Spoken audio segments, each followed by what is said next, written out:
To these lectures. Today we will discuss conclusions after the experiment done by the Rutherford on alpha scattering experiments. So previously we have seen that with the observations, what observations were seen by Mr. Rutherford during these experiments, that alpha particles clearly pass through these atoms.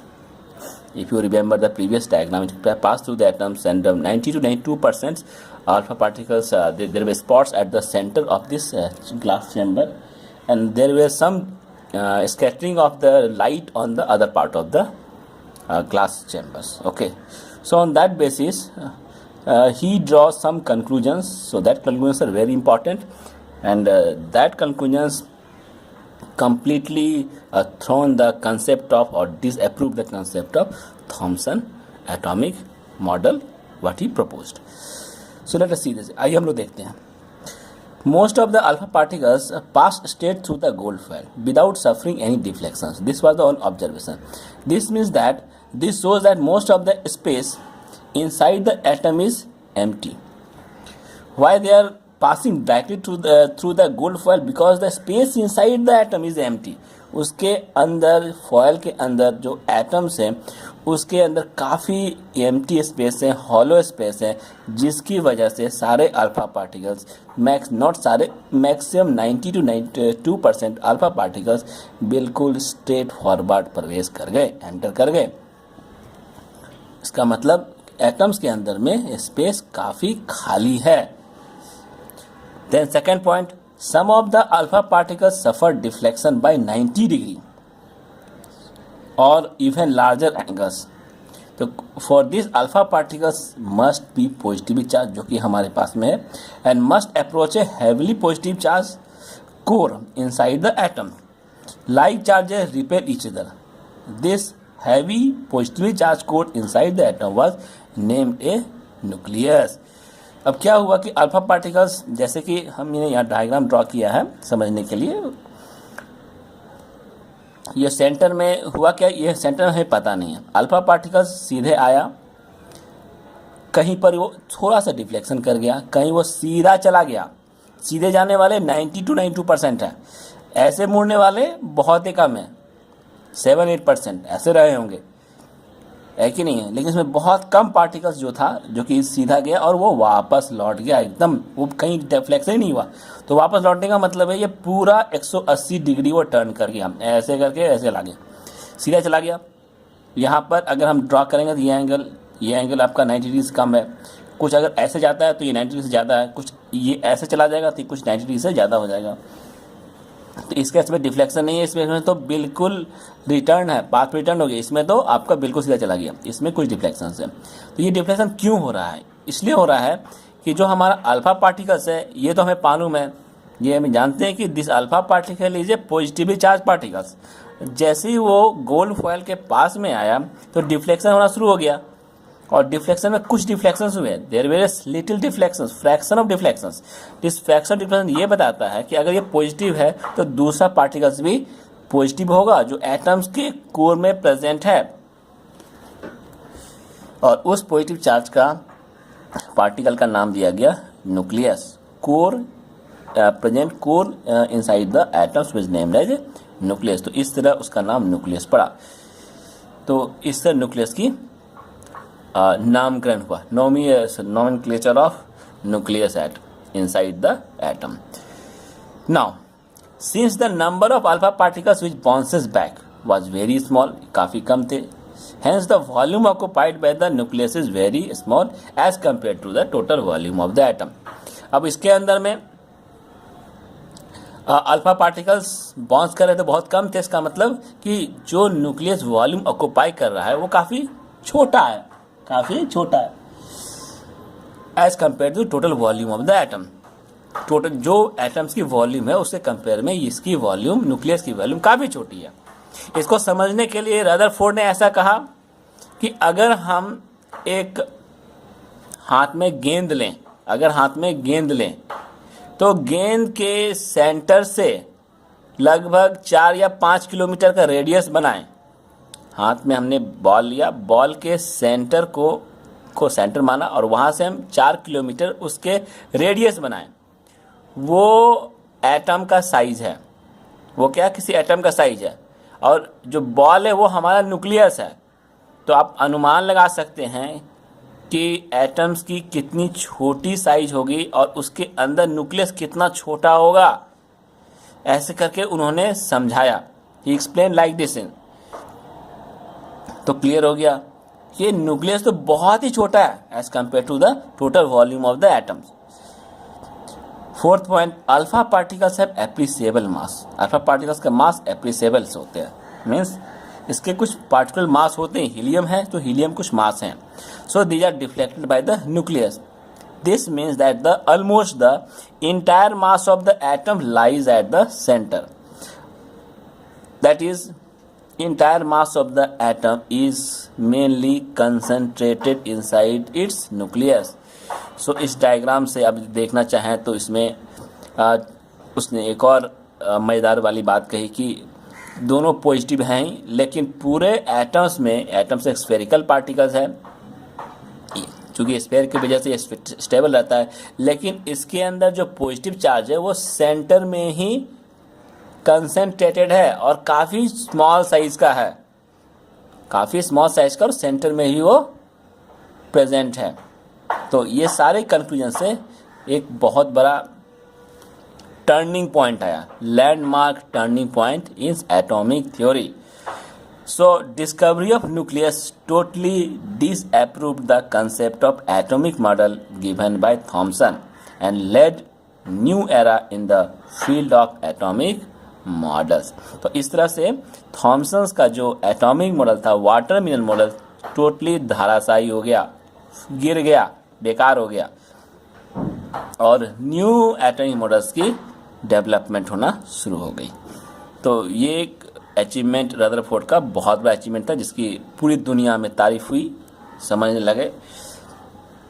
एक और बात निकल के आई कि अगर हम gold foil को 1 micrometer thick माने तो then using the diameter of gold atoms from the periodic table, आज की डेट में अगर हम पीरियोडिक टेबल से हम गोल्ड एटम्स का डायमीटर माने तो that suggest that foil is about 2800 atoms thick. This means कि जो रदरफोर्ड ने फॉयल लिया था, थीन फॉयल, उस फॉयल का थिकनेस माने तो उस थिकनेस में कम से कम 2800 एटम्स होंगे आज की डेट में, अगर हम उसको 1 माइक्रोमीटर थिक माने तो ये होंगे। तो ये एक फैक्ट है, इससे आप थोड़ी सी आपको इमेजिनेशन करने में हेल्प मिल जाएगी। Now there were some other conclusions received by calculated by Mr. Rutherford. So we'll see that conclusion also. Scattering of alpha particles involves perfectly elastic nuclear collisions and obey the law of conservation of energy. Alpha particles में elastic collisions होते हैं, perfectly elastic collisions होते हैं, and they obey the law of conservation energy. Energy के law जो energy इसमें conserve होती है, मोमेंटम तक कंजर्व होता है और एंगुलर मोमेंटम कंजर्व होता है। तो ये जो टर्म्स है एनर्जी, मोमेंटम, एंगुलर मोमेंटम, जब अल्फा पार्टिकल्स एंगुलर में जब किसी एंगल्स में मूव करता है तो उसकी मोमेंटम हो गई, उसकी ये मोमेंटम हो गई, लीनियर मोमेंटम हो गई, जो भी है एनर्जी का जो कंजर्वेशंस हैं, तो ये सब सारी चीज़ें वो स्कैटरिंग के दौरान वो कंजर्व होती हैं। ये परफेक्टली इलास्टिक कॉलिजन से ये हम पहले भी डिस्कस कर चुके हैं, क्योंकि गोल्ड के केस में ये कंजर्व हो जाती है। Number of alpha particles scattered and their scattering angles are represented here. तो यहाँ पर हम अल्फा पार्टिकल्स और उसके एंगल्स को हम देख रहे हैं। ये एंगल्स हो गया, more alpha particles has less deflections, और ये जैसे जैसे एंगल बढ़ता जा रहा है अल्फा पार्टिकल्स घटते जा रहे हैं। तो जैसे ही आपका एंगल बढ़ेगा अल्फा पार्टिकल्स का डिफ्लेक्शन कम होगा, जैसे ही आपका एंगल छोटा होगा अल्फा पार्टिकल्स का डिफ्लेक्शन कम होगा। तो ये ग्राफ ड्रॉ करके आया, जो कि एग्जामिनेशन में अक्सर often this graph has been asked in the examinations. Scattering, that is number of scattered alpha particles, is proportional to the kinetic energy of the incident particles. जो particles incident किया गया उसका square of the kinetic energy पर number of alpha particles depend रहता है। So this ये implosion important derivation से ये आपको याद रखना पड़ेगा। Higher the energy of the incident particles का एनर्जी बहुत ही ज़्यादा है तो उसमें क्या होगा, उसकी जो डिफ्लेक्शंस होगी वो काफ़ी कम होगी, छोटी होगी. So it depends on the energy of the incident particles. Higher energy, less deflections. If the square of the energy is incident particles is more, then there will be number of scattered particles will be more. So number of scattered that is alpha particles proportional to the square of the atomic number of both the incident particles, जो particle incident हो रही है, and target scatter और nucleus के ऊपर. तो nucleus plus alpha particles दोनों के ऊपर में ये number of alpha particles is proportional to its square of the atomic number. So ये प्रोपोर्शनल का साइन है, प्रोपोर्शनल, दिस इज प्रोपोर्शनल. ठीक है. Now number of alpha particle showing scattering, जो स्कैटरिंग कर रहे हैं वो that is inversely proportional to the fourth power of sine theta by 2. तो ये theta by 2 fourth power sine of theta by 2 पर डिपेंड करता है. थीटा क्या है, स्कैटरिंग एंगल है. Number of alpha particles showing scattering is minimum. ये minimum कब होगा, when theta by 2 equal to 90, यानी कि थीटा इक्वल टू 180, उससे मिनिमम हो जाएगा. जो एक पार्टिकल्स हम देखते हैं, when the particles which strike to the centre of the nucleus it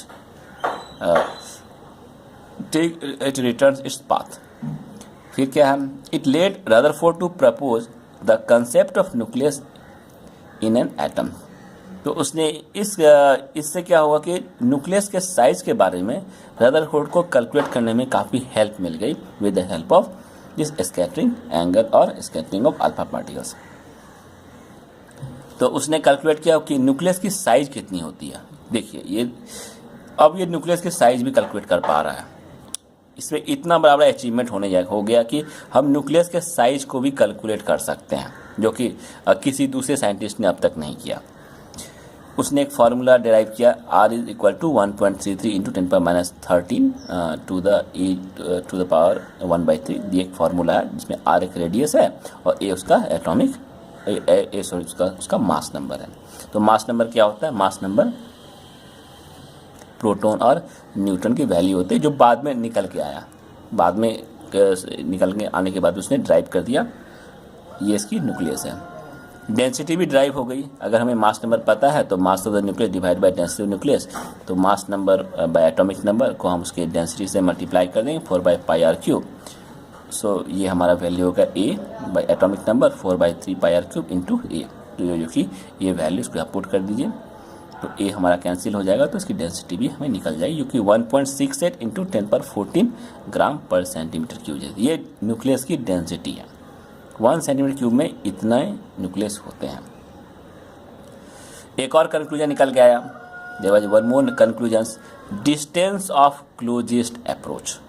distance of closest approach ये क्या है, this is the R0, that is the minimum distance between the deflections and the nucleus, that is the between में bombarding particle and target scatter of like charges occurs for a head on collision.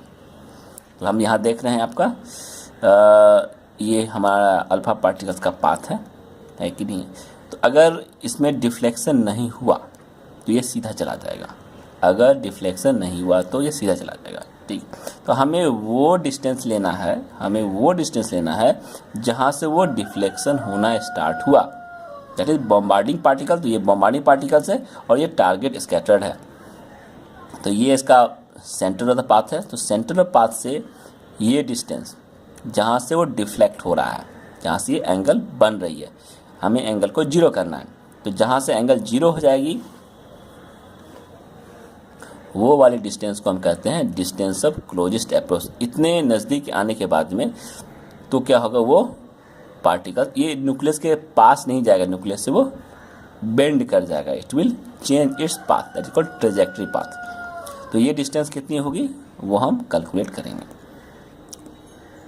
The particle turns around and scattered backward at 180. तो अगर ये यहाँ पे आता है तो यहाँ से भी टर्न हो जाएगा. तो उस समय हम इसकी डिस्टेंस और इसकी डिस्टेंस को हम कैलकुलेट करेंगे. ठीक है. वह ये मुड़ क्यों गया, इस समय मुड़ गया तो उस समय इसकी काइनेटिक एनर्जी जैसे इसके पास आती है तो कन्वर्ट हो जाती है कोलम्बिक पोटेंशियल एनर्जी. तो इसमें काइनेटिक एनर्जी एंड पोटेंशियल दोनों की वैल्यू इक्वल होती है. So we will see here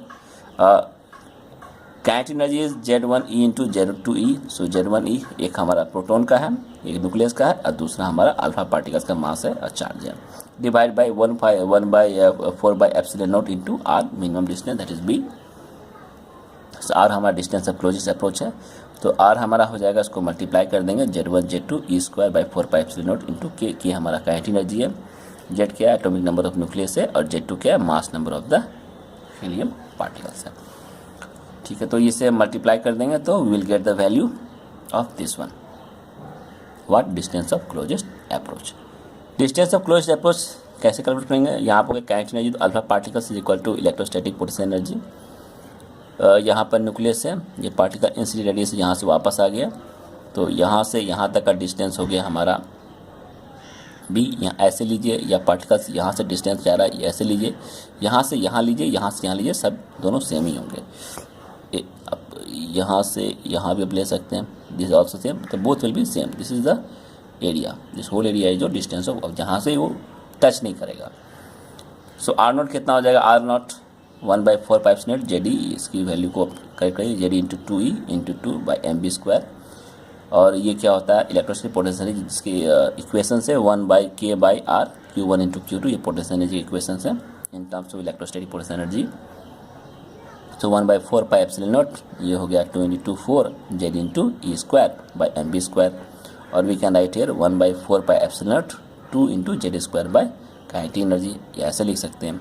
1/4 pi epsilon nought की वैल्यू होती है 9 इंटू 10⁹ न्यूटन मीटर स्क्वायर पर कूलम SI यूनिट में. और अगर हम CGS में ले जाएँ तो ये 1 न्यूटन मीटर स्क्वायर पर कूलम स्क्वायर हो जाएगा. इसकी वैल्यू को आपको याद रखनी है. तो एनर्जी हमने यहाँ पर लिख लिया, ये वैल्यू पता है, एटॉमिक नंबर पता है, चार्ज पता है, तो हम इसको निकाल लेंगे. इसकी वैल्यू आ जाती है 10⁻⁻15 metre. So radius of the nucleus should be less than 10⁻⁻15 metre. तो ये डिस्टेंस हमारा हो गया, रेडियस जो हो जाएगा हमारा डिस्टेंस, वो क्या होगा? -15 मीटर से भी छोटा होना चाहिए. Radius of nucleus should be less then, इससे छोटा होना चाहिए. ये हमारा डिस्टेंस ऑफ क्लोज अप्रोच से छोटा होना चाहिए. R0 इतना छोटा होता है. ठीक है, डिस्टेंस ऑफ अप्रोच हमारा ये हो जाएगा, जो कि दूसरा है, और ये हम निकाल रहे हैं R of the centre of the nucleus का डिस्टेंस. तो न्यूक्लियस इससे छोटा होना चाहिए. सो radius of the nucleus is 10⁵ times smaller and volume is 10⁵15 times smaller than the atoms. Okay, तो ये हो गया हमारा B. ये हमारा यहाँ पर ये हमारा R0 नहीं होगा, ये हमारा इम्पैक्ट पैरामीटर हो जाएगा. इसके सेंटर से हमारा R हो जाएगा, ये सेंटर से हमारा R हो जाएगा.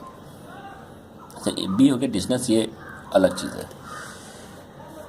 Now will see some problems.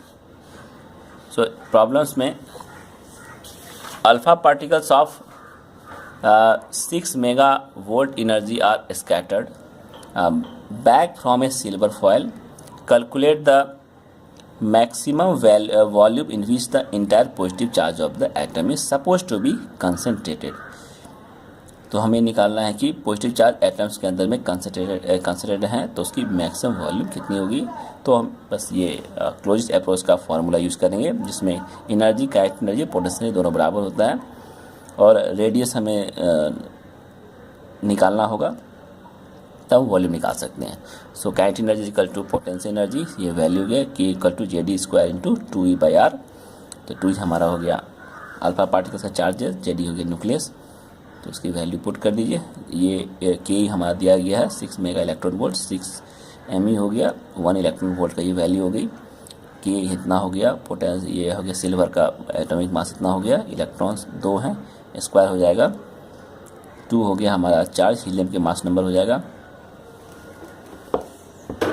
Helium का मास नंबर नहीं, एटॉमिक नंबर हो जाएगा हमारा. ये हम एटॉमिक नंबर लेंगे, atomic number of helium, atomic number of silver, and divide by the R. So R इसको सॉल्व करने के बाद after solving will get the R equal to 2.25 into 10⁻⁻14 metre. Now we can find the volume. So volume will be 4/3 pi R cube. So 4/3 pi and R, this value is there.